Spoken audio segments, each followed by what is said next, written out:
All right, everyone, welcome back to yet another episode of The Cloud is Calling. I'm super excited to be joined by my colleague, Mr. Jonathan Schaumloeffel, who leads our modern workplace security practice here at Trace 3. Jonathan, super excited to have you here on the show. How are you, sir? I'm doing fantastic. Thanks for having me on today. Awesome. Yeah, no, definitely. It's I think been a long time coming because we've shifted now to this whole hybrid work environment, and your practice is obviously very busy, so it's been hard to get you on here. But speaking of that practice, obviously our work environment, as I mentioned, has definitely changed dramatically over the last 2 years, and hybrid work is becoming that dominant preference. What challenges are you seeing organizations face with that new reality and that new dynamic? Yeah, I think there's two major things that I'm seeing the most when talking to our enterprise customers about their struggles with hybrid work. And the first one is kind of balancing that control of corporate data, which is really their prized possession, and then making sure that the users also have flexibility to bring their own devices, to work from any location, and still get back to all the corporate resources. That becomes a really difficult balancing act that our customers are kind of looking for us for guidance and consulting on a day-to-day basis. Is that really a new threat vector that you would think people would take advantage of from a security vulnerability perspective, or has it just been kind of more of the same? Of yeah, it's more about the data, making sure somebody's laptop doesn't get stolen, or tablet or iPhone doesn't become lost. Like, it, Yeah, no, it's a great question. I think when everybody was working from the office, everything was in the confines of the company's firewalls. It was in the confines of the company's devices that were managed. Now we're moving outside of that to where we can't always have our users VPNing in to hit the different corporate resources, right? So we got to find ways that we can securely give them access to cloud resources and make sure we're authenticating them accurately, and also making sure that while these personal devices are no longer managed by the company, so we can't have any sort of MDM deployed. There's no antivirus that is running on these devices that's managed by corporate. But we need to make sure that that data is still secure, that lives on those devices. So putting wrappers around the corporate data, making sure there's a clear delineation between what's personal data and what is corporate data. Those are all huge topics for organizations to address when they're thinking about this kind of new style of remote and hybrid work.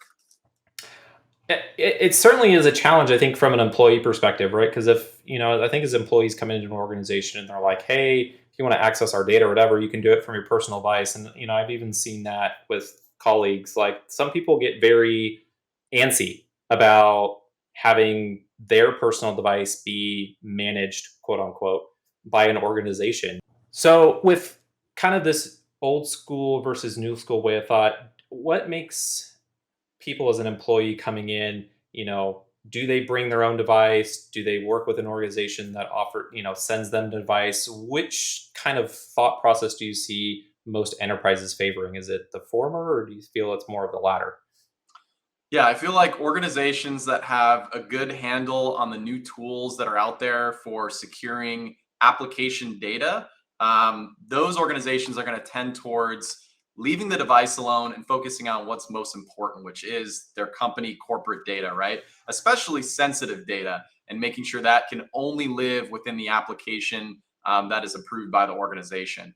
Organizations that have a little bit of the older school thought again are going to revert back to that, shipping the device out, making sure that they're managing every aspect of the device, which I don't really think is necessary when you're looking at some of the tooling that's out there and available in this space.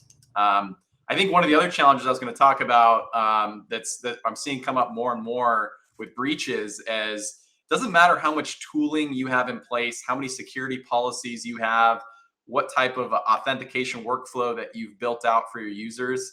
If they can be coerced into providing a false MFA request or bribed into doing so, that is going to once that identity is compromised, they have access to so many applications now with all sorts of single sign on. So they're going to have access into corporate resources, across the organization. That's what we're seeing with groups like Lapsus, breaching some of these enterprise organizations that you've seen in the news, right?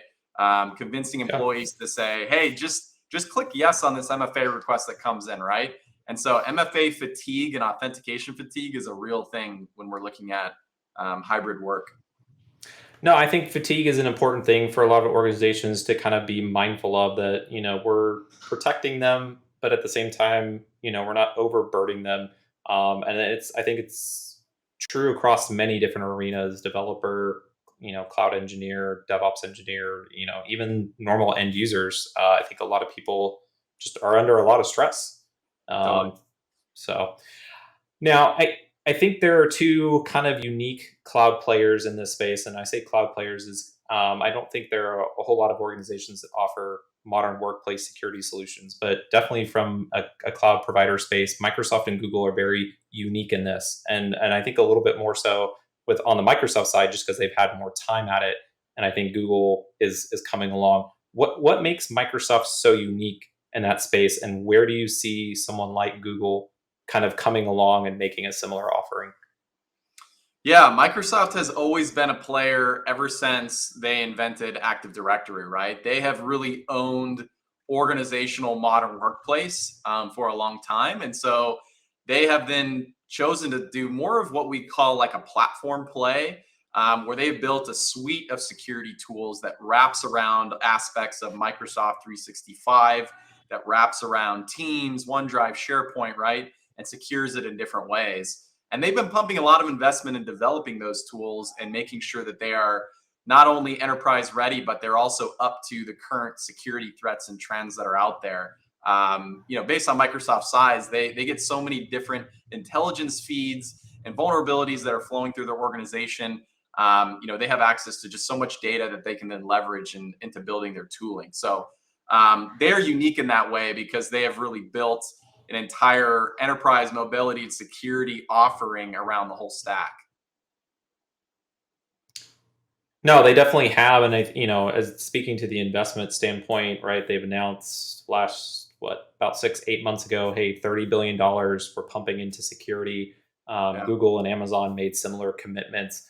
Have you been seeing that type of investment play out in the modern workplace arena? And like I said, do you think Google is going to be maybe coming in with a potential offering around their workspaces platform?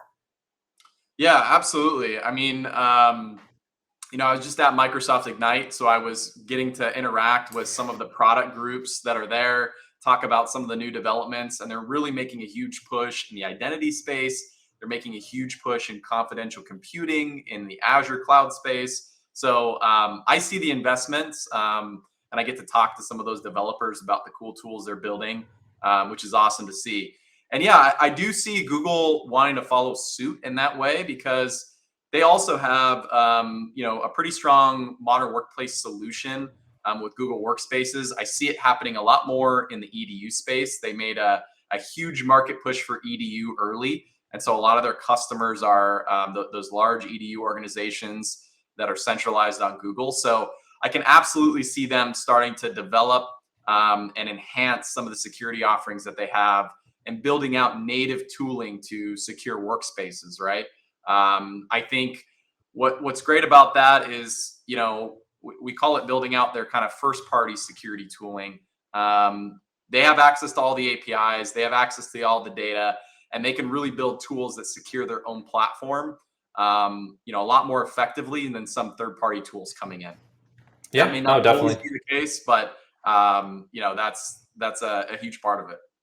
No, I mean, we talked about, right, there's fatigue in general. I mean, there can be tool fatigue. If there's a way to do it natively, a lot of organizations see that as a benefit to their own folks versus, bringing in yet another tool, and start getting that stack from that Yep. perspective. But I think from a tooling perspective, we can move away from Microsoft and Google just for a minute.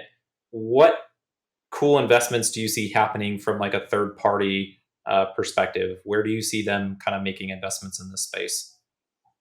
Yeah, I'm really excited when I see organizations that are tapping into some of the APIs that Microsoft, Amazon, and Google have made available. So tools that are just can tap straight into, take Microsoft for example, in their Graph API.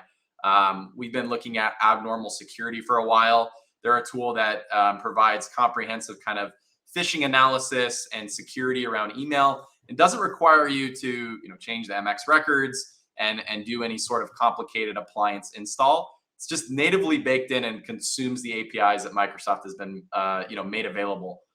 So any sort of tool or marketplace solution that is leveraging that, I think I get really excited about, because it just means it's a quicker time to value for our customers that are adopting those tools. Yeah, no, I mean that one definitely sounds really cool. From a overall security perspective, and I'm looking, kind of modern workplace, where do you see kind of this space looking like in the next couple of years? Is it, hey, everything we're fully integrating with the cloud provider APIs and, security tooling will be baked alongside? Do you see it more of kind of a platform play with vendors really looking at developing their own sort of, EMS suite as they look to kind of, disrupt the whole software space within modern workplace?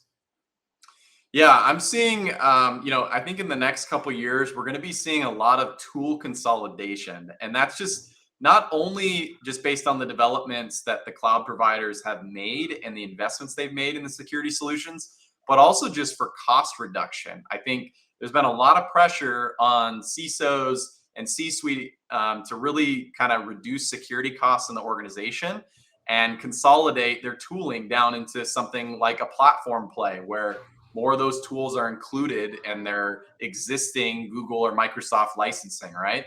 Yeah. I think that's going to be huge over the next couple of years, and that's really going to take kind of center stage to just buying every best of breed Gartner recommended tool out there, right?